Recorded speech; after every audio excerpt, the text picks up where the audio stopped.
আমার সঙ্গে আমার বাবার সম্পর্ক খারাপ আপনার জন্য। কলেজের সেকেন্ড ইয়ারে উঠে আমি বুঝতে পারি জীবনটা মাধ্যমিক পরীক্ষা নয়। ঈশান থেকে এসপ্ল্যানেড পর্যন্ত একটা বিরাট আয়না, তাতে খাদ্য এবং খাদকের মুখ। কিন্তু দুজনের একজনও জানে না কে খাবে আর কে খেতে দেবে। কলেজে ঢুকতেই একটি চমৎকার ছেলে এসে দাঁড়িয়েছিল আমার চৌকাঠে।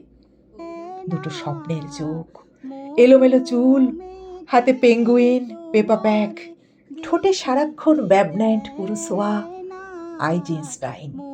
কিন্তু একটি ফিল্ম ফেস্টিভ্যাল থেকে আরেকটি ফিল্ম ফেস্টিভ্যালে পৌঁছতেই বুঝতে পারলাম আমি একটি আধ খাওয়া আপেল।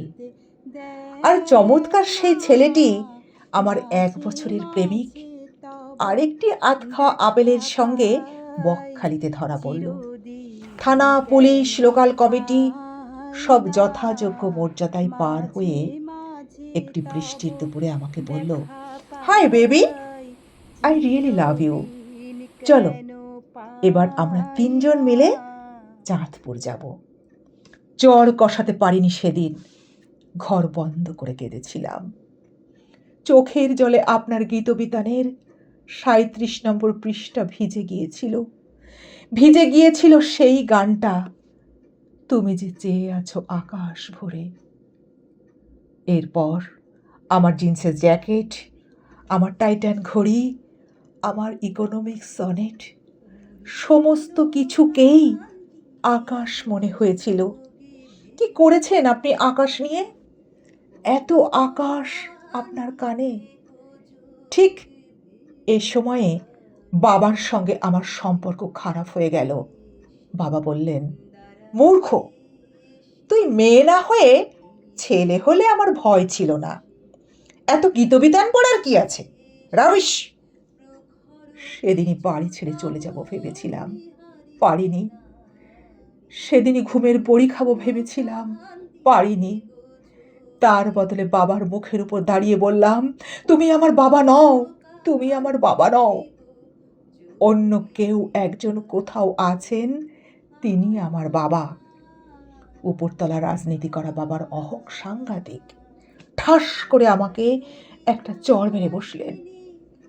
তোমার যা লাগবে টাকা পয়সা সব পাবে, আজ থেকে তুমি আর আমাকে পাবে না।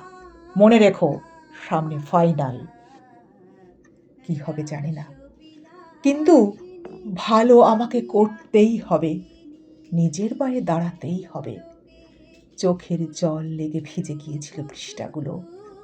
37, 58, 252, 355 পৃষ্ঠাগুলো। আমার ভেজা চোখের মতো আমি হাত দেই ভেজা পাতায়, আর আর কে যেন হাত রাখে আমার পিঠে।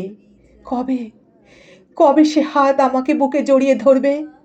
হ্যাঁ, আপনি আপনি সেই গীতবিতানের লেখক। আমার মতো অজস্র মেয়েকে আপনি আকাশ দিয়েছেন, হেমন্ত দিয়েছেন, শ্রাবণ দিয়েছেন, কিন্তু আপনি যেমন দিয়েছেন, নিয়েছেনও তেমনি। তবে নিন, আরও নিন, আরও, আরও। আপনি যত নেবেন আমি তত ভালো থাকব। আমাকে আমার বাবা বোঝেননি। আপনার আকাশ তাই আমার আকাশ। আচ্ছা, আপনি আমাকে কখনো ভুল বুঝবেন না তো? কলেজের এক ছাত্রী রবীন্দ্রনাথকে কবি সুরজ সরকার রচিত। সবাই ভালো থাকবেন, অনেক ভালোবাসা। সকলকে অসংখ্য ধন্যবাদ। যদি ভালো লাগে বন্ধুদের মাঝে ছড়িয়ে দেবেন।